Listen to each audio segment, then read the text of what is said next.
Alo, Trà Vinh xin chào các bạn. Hôm nay thì mình chia sẻ đến các bạn một cái món bánh rất là ngon luôn, kết hợp với nhân đậu xanh. Làm nó có độ dai mà dai mềm, ăn qua ngày 2-3 ngày nó cũng không có bị cứng. Thì mời các bạn mình cùng xem ha. Trước hết đó là mình dùng ở đây 200g bột năng, là mình lượng khoảng 1,5 chén. Và đây là 100g bột gạo. Mình có tiếp là 2 muỗng canh đường, thêm muỗng cà phê muối, cái lớp bột nó mới đậm đà ngon, và 500ml nước. Rồi bây giờ sẽ cho 100g bột gạo vào thao. Tiếp theo là 200g bột năng, chút muối, 2 muỗng canh đường, rồi thêm nước vô 500ml. Các bạn sẽ khuấy đều lên. Mình khuấy cho bột này nó tan ra. Mình làm cái bánh này là bánh bột lọc, nhưng mà có pha thêm bột gạo thì phần bột của mình nó sẽ mềm dai chứ nó không cứng, ăn nó ngon.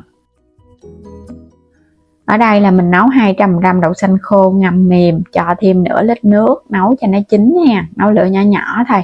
Nó chín nở từ từ á, nó không có bị đáy nồi. Sau khi đậu chín thì khuấy thật là đều cho nó mịn ra.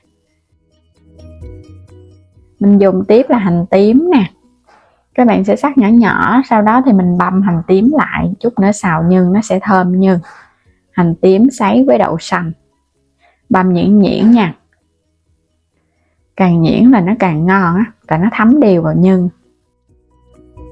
Bắt cái chảo lên cho dầu nóng chảo, cho tiếp hành tím vô phi thơm. Cho hành này nó dậy mùi lên, mình dùng hành hơi nhiều nhiều nha, sấy lên nó mới thơm ngon. Rồi phần đậu xanh nè, múc ra các bạn cho hết vào cái chảo luôn. Xào đều lên, cho đậu nó ngấm đều với dầu và hành tím. Công thức bánh hôm nay thì mình không có dùng nước cốt dừa. Còn các bạn có dùng nước cốt dừa thì mình cứ thêm vào trong phần nhân này chút cũng ngon lắm. Thêm vào đây muỗng canh đường, nửa muỗng cà phê muối. Rồi cũng xóc đều lên cho đường và muối nó tan ra. Xào nhân chút xíu ha, cho nhân nó hơi khô khô một chút, thì gói vào trong bánh nó không có bị nhão bột. Xào lửa nhỏ nhỏ thôi, các bạn đảo chút xíu là nó khô à. Rồi cái tắt bếp chờ nguội nó sẽ khô hơn. Quay trở lại thao bột, bây giờ mình sẽ lọc nó qua cái rây cho vào trong cái chảo luôn. Hồi nãy giờ mình để nó nghỉ cũng được 15 phút rồi đó. Lấy hết cái phần bột luôn ha. Cho thêm vào đây muỗng canh dầu ăn. Để lửa vừa thôi, các bạn đảo từ từ cho bột của mình nó đặc lại. Không cần phải để lửa nhỏ quá đâu, tại vì phần bột này dễ làm lắm, nó không có bị ốc trâu. Đảo chút xíu là các bạn thấy bắt đầu bột nó sọt lại từ từ vậy nè. Nó đặc lại, mình cứ đảo tiếp nha, cho nó quyện lại thành khối luôn, không có còn thấy bột ướt nữa mới được. Để lửa lớn thì nó nhanh, nhưng mà phải đảo đều tay, còn để lửa nhỏ thì nó lâu. Bắt đầu nó sọt rồi đó. Cái chảo lúc này còn nóng đó, nó cũng nhanh lắm. Nó đặt lại, có dầu ăn vô một chút, bột nó không có bị dính.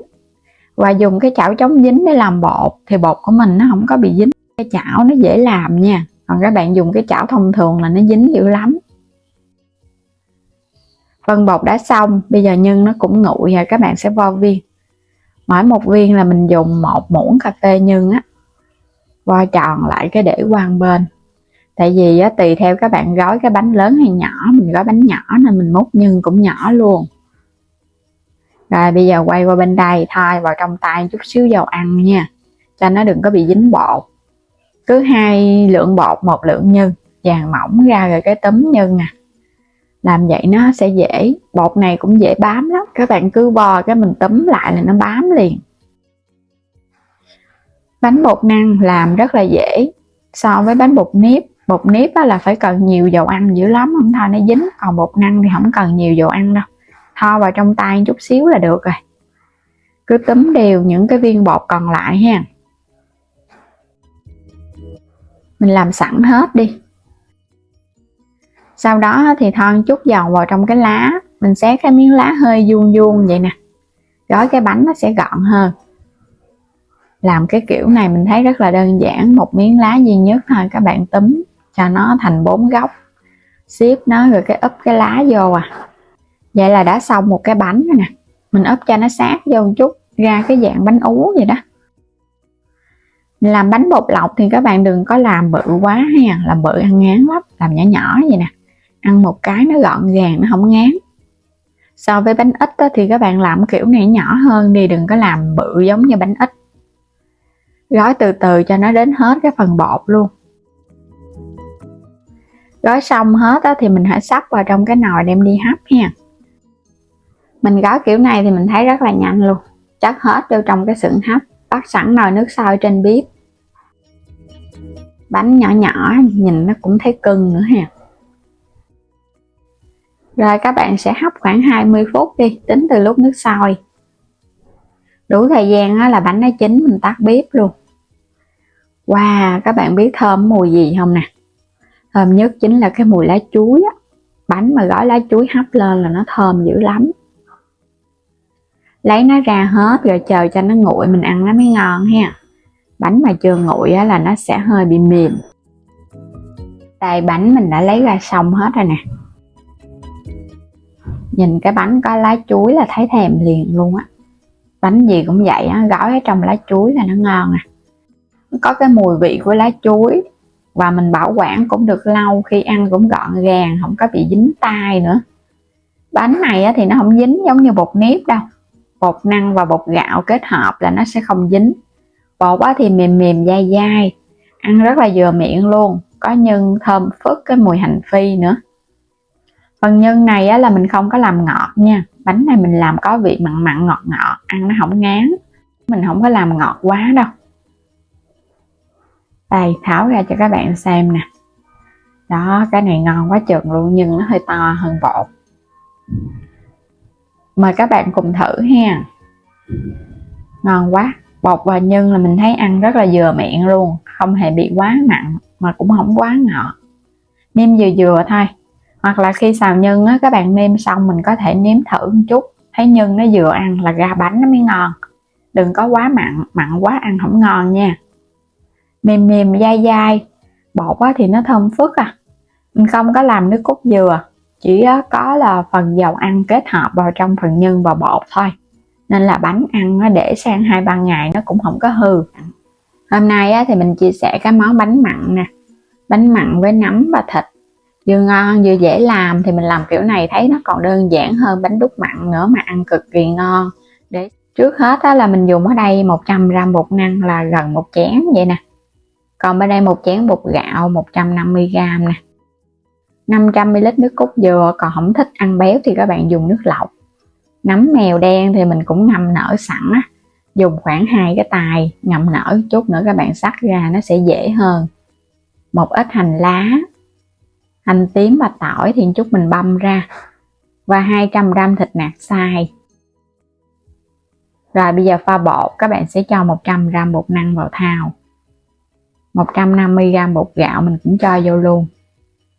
Nước cốt dừa này mình cũng có pha thêm nước, nó cũng không có béo nhiều. Các bạn sẽ khuấy đều lên.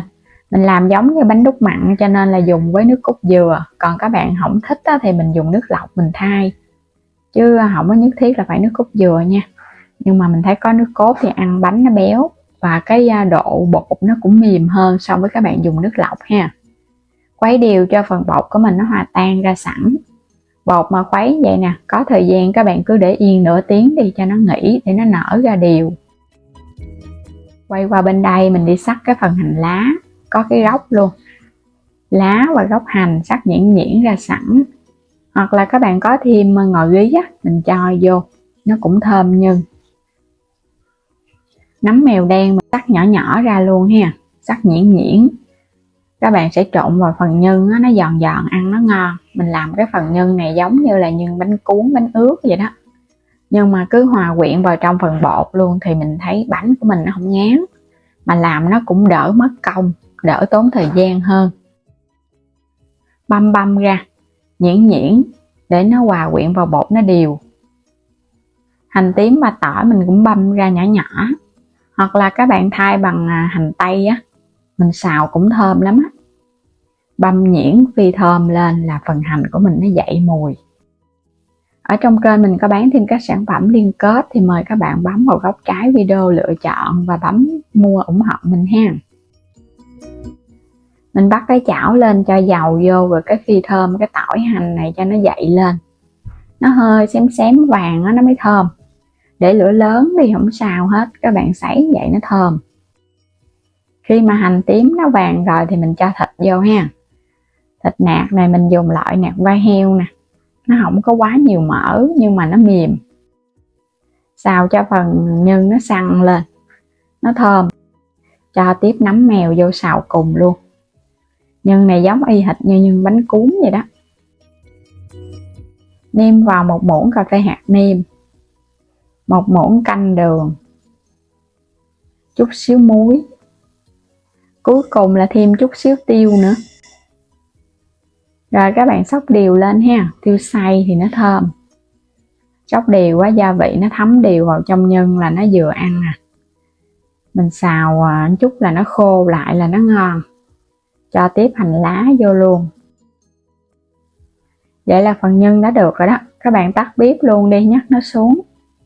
Trong lúc mà nhân còn nóng thì các bạn cho hết vào trong cái thau bột ha.